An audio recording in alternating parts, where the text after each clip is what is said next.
Pokemon come in lots of different shapes and forms, but the ones that tend to be the most popular, both casually and competitively speaking, are the ones that we can put a direct label on. Legendary, starters, paradox, evolutions, babies.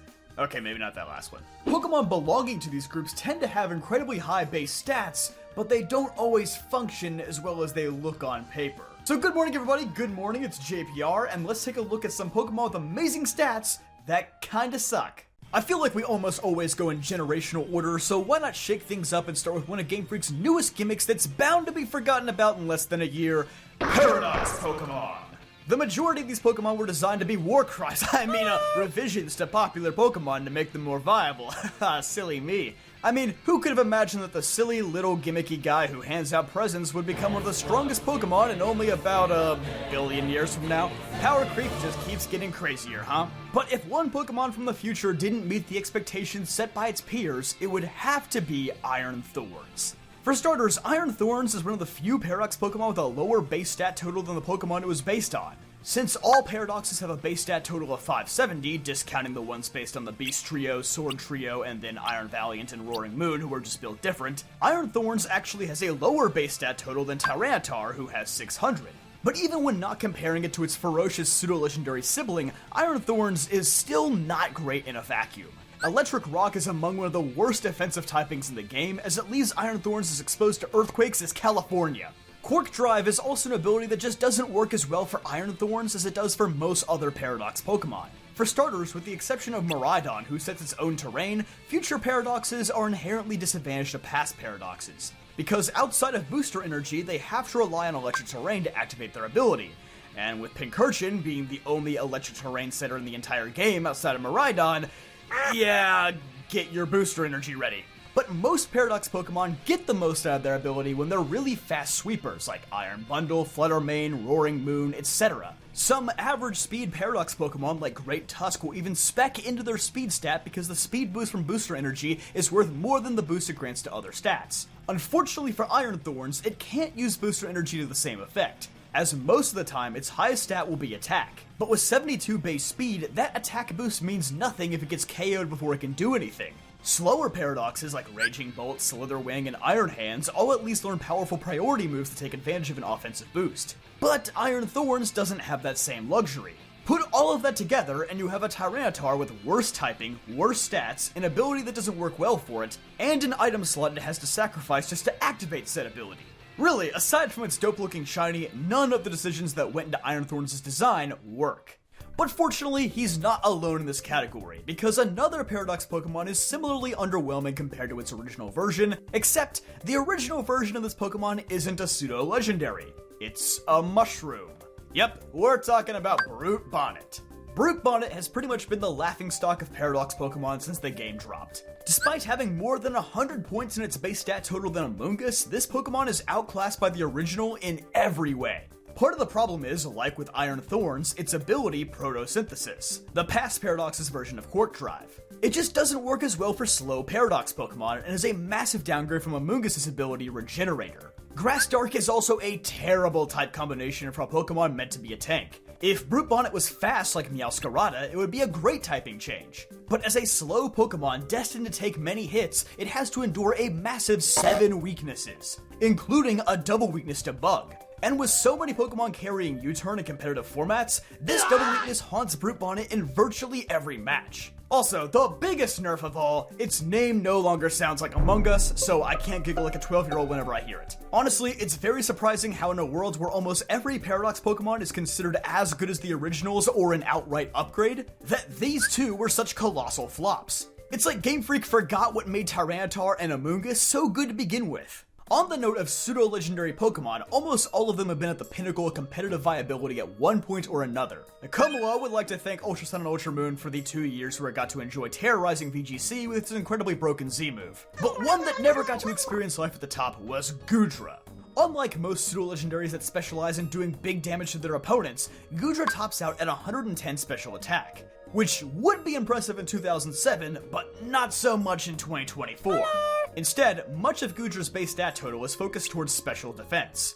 The problem is, it only has 70 on the physical side, so play rough kinda tears through this thing. It's also the only pseudo-legendary with no secondary typing, which means no second stab option.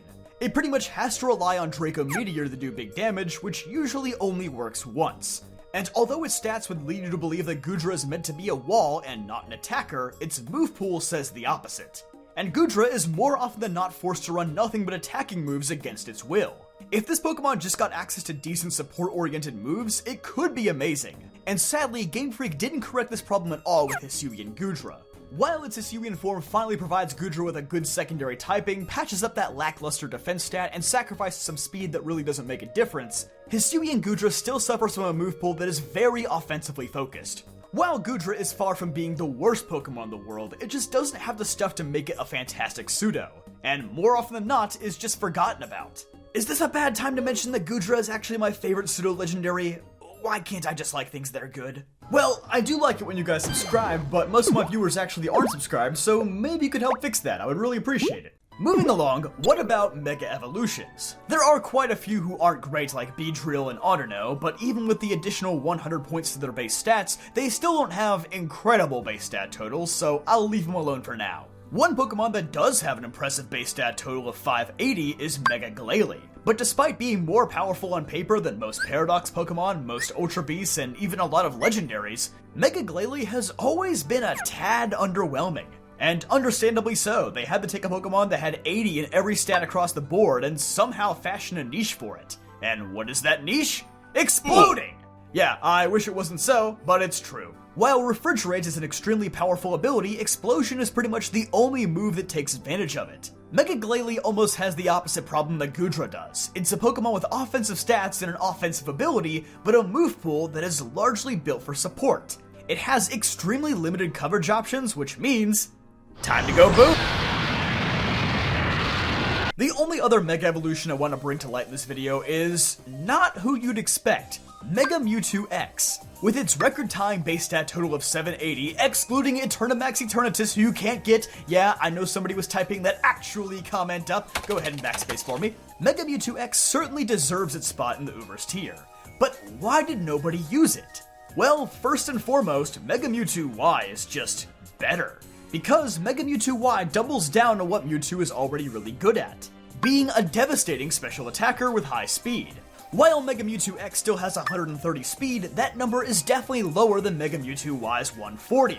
I don't know what else you want me to say about that, they're both numbers. But Mewtwo X also fundamentally changes the way that Mewtwo plays, making it turn into a physical attacker, and unfortunately, Mewtwo's physical move pool is just kinda underwhelming compared to its special one.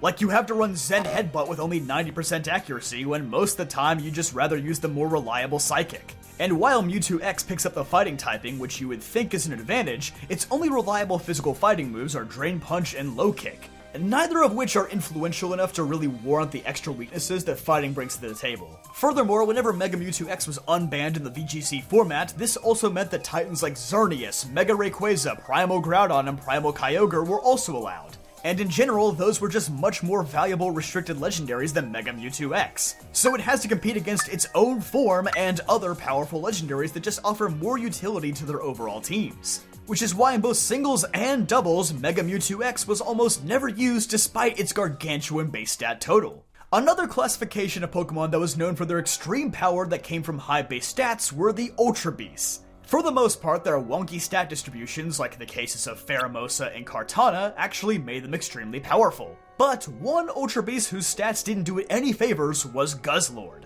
And at a glance, you would think it's not that bad. It just kinda looks like a Blissey with a massive HP stat, but with enough attack to actually let it do damage. But again, like so many other Pokemon we've discussed, the moves don't match the Pokemon.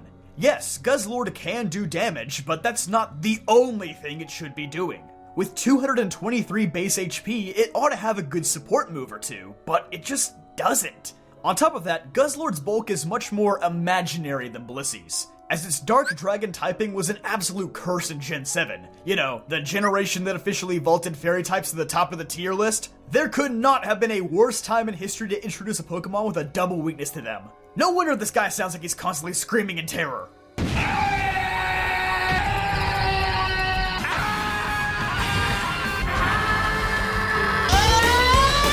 HP Agility is also the worst stat to specialize in as an Ultra Beast because it can't get boosted by their ability Beast Boost. It's similar to Quark Drive and Protosynthesis in a way. It's an ability that's inherently designed to be better for fast, sweeper Pokemon than it is for slow, tanky ones. Guzzlord would love to get a boost to its defensive stats, but with those being so much lower than its offenses, there's no hope of that happening. So instead, Guzzlord gets an attack buff that it's much more unlikely to take advantage of. This next segment I'm gonna make extremely quick, because all these Pokemon are well known for their fatal flaw, and that is simply their abilities. Slacking, Regigigas, and Archeops all fall into this category.